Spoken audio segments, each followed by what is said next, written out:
Hey everyone, and welcome. Have you ever really stopped to think about how the chip inside your phone or your computer gets made? I mean, it's not magic, right? It's actually a super detailed, meticulously planned journey. Today we're going to pull back the curtain on that invisible roadmap, the one behind literally every piece of modern tech, the VLSI design flow. So let's start with a question that sounds kind of impossible. How in the world do you build something that has a billion, with a B, perfectly working parts?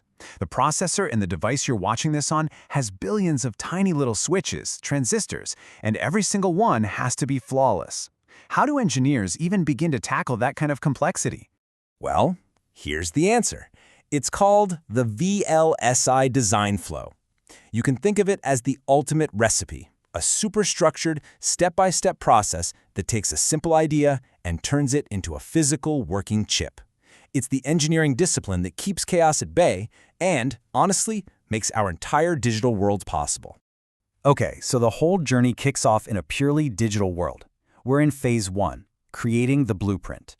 This is where the chip gets designed and defined, all in software, before a single physical thing even exists. This phase is all about going from a vague idea to a super concrete plan. It starts with the specification, basically figuring out what this chip even needs to do. Then engineers map out a high-level architecture, kind of like a city plan. That plan then gets turned into code during RTL design, which creates this detailed digital blueprint. And finally, that blueprint gets hammered on in functional verification to find every possible flaw, because catching a bug here is way cheaper than finding it in a multi-million-dollar piece of silicon later. Now, if you ask me, the real magic starts to happen at this RTL design step. RTL stands for Register Transfer Level, and it's that incredible moment when an abstract idea gets written down for the first time in a special language, like Verilog or VHDL. You can think of it as the language engineers use to speak to silicon. It's like writing the first super detailed draft of a novel, describing exactly how data is supposed to move and get processed cycle by clock cycle. And this slide, it just perfectly captures that huge transition we're talking about.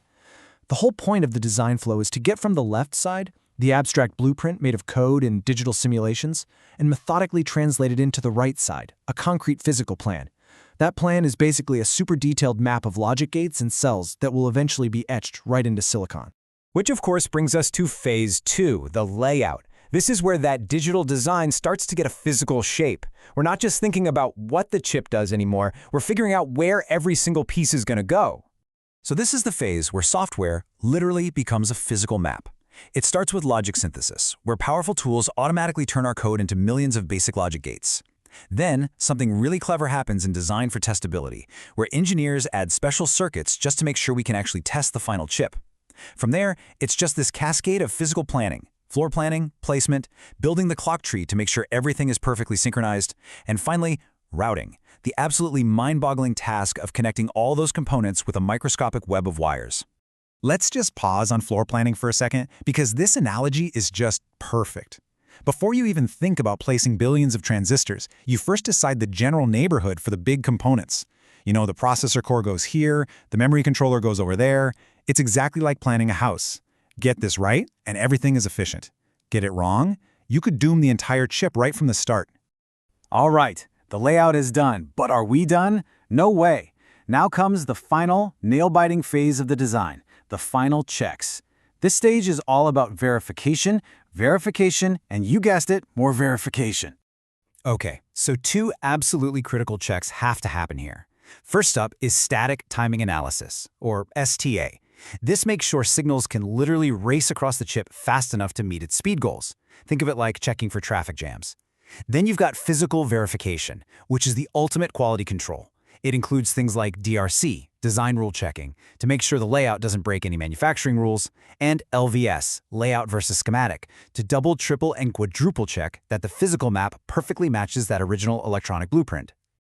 So, after months, maybe even years, of designing, simulating, laying things out, and running these ridiculously meticulous checks, the team finally arrives at the point of no return. The design is as perfect as humanly possible. And that moment, it has a name: tape-out. This is when that final, verified design file is sent off to the manufacturing plant, the foundry. This is a huge, huge milestone. The digital journey is officially over, and the design is now committed to silicon. There is no going back. So let's just take a breath and recap this incredible journey. We have literally gone from a simple idea, a what if, all the way to a physical blueprint that is ready to be manufactured. At the end of the day, the whole point of this entire complex process is to do one thing and one thing only: to methodically and reliably transform an abstract idea into a real, tangible piece of working silicon. And why does any of this matter? Because this process, this flow, is the hidden foundation for pretty much everything in our modern world. Your smartphone, the supercomputers crunching scientific data, the massive servers powering AI, and the brains inside autonomous cars, they all exist thanks to this incredibly disciplined design flow. This roadmap has been unbelievably successful, letting us cram more and more power into tinier and tinier spaces.